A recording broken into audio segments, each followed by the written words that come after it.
Nous venons de porter plainte contre le parti politique IPC. Vous avez suivi son secrétaire général et nous disons, nous sommes dans le droit de le faire. Parce qu'il a tenu des propos désobligeants, l'outrage à l'officier qui constitue une infraction.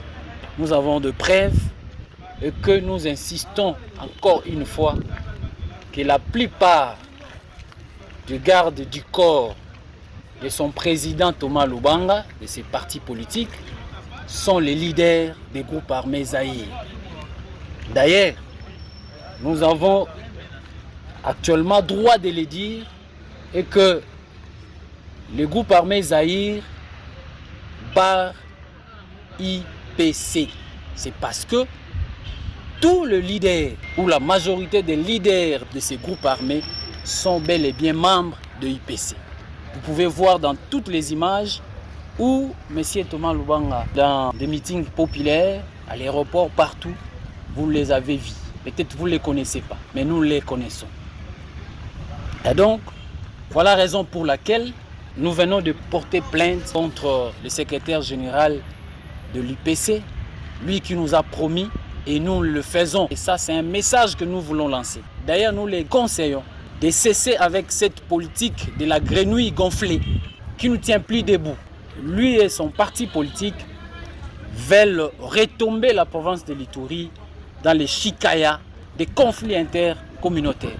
Et donc, il doit se préparer parce que trop c'est trop. On ne peut pas continuer à menacer la République. On ne peut plus continuer à tenir des propos désobligeants à l'armée et aux officiers qui sont déployés ici en Ituri pour combattre et donner de leur vie afin que l'Ituri retrouve la paix que nous vivons déjà actuellement. Et donc, personne ne pourra faire retomber la province de l'Ituri dans des conflits intergroupes armés. Cette situation est dévolue. Nous ne sommes plus dans cette époque-là. Jules Ngongo, c'est d'abord un journaliste. Et si je dénonce et si je parle ainsi, c'est-à-dire nous avons de preuves. Et comme lui, il a parlé de Jules Ngongo, je viens aussi. Comme dans ses points de presse, il a parlé aussi de l'armée et nous sommes là pour déposer cette plainte. Et voilà la raison pour laquelle je viens saisir le ministère public, l'organe de la loi, qui va s'en saisir de cette situation. Nous, en tant qu'armée, la justice, c'est pour tout le monde. Et la justice doit faire son travail. Et si moi, je suis fautif, la justice fera son travail. Mais je ne pense pas parce que j'ai dénoncé et nous continuons à sensibiliser que ces gens doivent revenir à la raison. Et comme nous l'avons dit, l'ère du changement est arrivée. S'ils ne veulent pas changer, les changements vont les changer.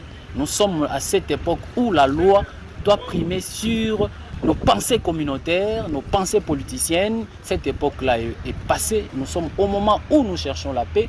Et cette paix doit être retrouvée en province de l'Ituri. Et tout celui qui arrivera pour chambouler cette paix, mettre en mal notre ligne tracée pour retrouver la paix, il va retrouver la justice sur son chemin. Parce que la justice, c'est le marteau du commandement. La justice élève une nation. Alors je pense que c'est un droit pour tout Congolais et pour tout militaire qui est lésé doit porter plainte pour que la justice soit le maître du terrain. Moi, je fais la mienne et c'est fini.